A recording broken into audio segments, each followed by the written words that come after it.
Inbound.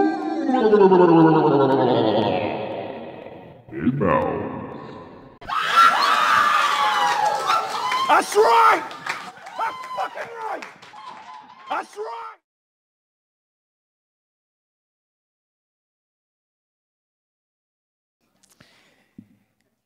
Remember when I told you I was there when Trudeau died? Well, you know who else was there? Our next reader. He's the author of Junk Food, Pornos, and Rock and Dime Store Elijah from Libra Constrictor Press. Please welcome the ultimate Peter Rintoul.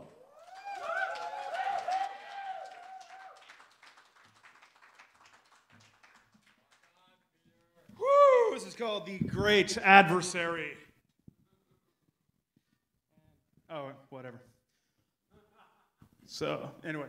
Okay. Oratory of calculation. Artistry by affectation. With just the right modulation for bebop, lilt, and broken beat exhortation. In real life, no one talks this way. With sinuosity and percussives at play. Yet everyone assumes this is how poets say what they nay. And I loathe this poet speak, this unwanted inflective virus, this invasive cheese culture imperialist specter flooding the lungs of the world in a black wave of berets and turtlenecks, creating its own strange alternate world in the coffee houses and bars, every bit as fictitious as the swashbuckling myth of the American frontier, floating into the indigenous performed spoken language of innocent, unsuspecting cultures, the way gangsta speak infiltrates the vowels of Dutch-Irish teenagers from Brampton. But more insidious! In its origins, because let's face it, who here ever saw Kerouac perform live in person? And Gorilla Ginsburg never aped this beatnik bullshit. What's it gonna take to put a stake through the scrotum of this apparently earnest belief that this is how it's supposed to be done? Who is to blame? And who is the source to be rooted out of the rich Colombian soil of Canada's cafes, of this maddening stylistic C-clamp that locks the spoken live wire into the same old cliched, finger-snapping, red check tablecloth stereotype proceeding from a non-existent place-time object? It's Shatner, baby. That's right! That's fucking right! It's all William Shatner's fault. His is the voice I hear in every hokey recitation, the flow and pause, the pause and flow, the declamatory absolute, the bait and switch of gathering momentum circumvented. His is the gesticulating presence in every strident Stratfordian stage hog, wilting microphones at every reading. His is the stuttering energy of every manic gear-shifting recitation.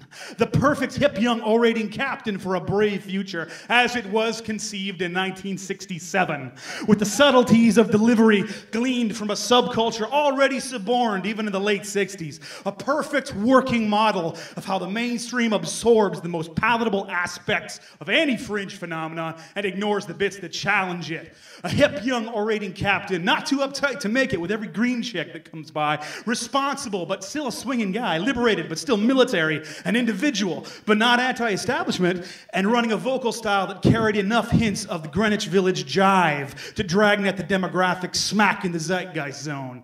It's Shatner, baby. It's all William Shatner's fault. His is the unseen voice directing the onstage patter of poets heard through them. So deep in the unconscious, he's practically second nature. He is your true enemy. Now rise!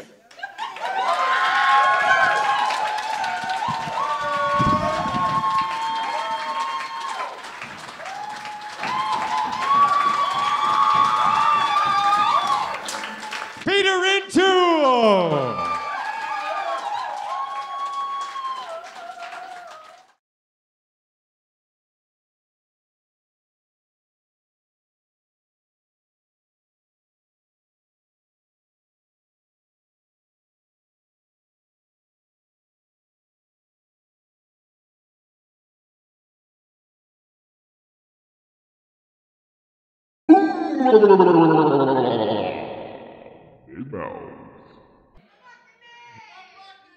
And babuckanay to you too.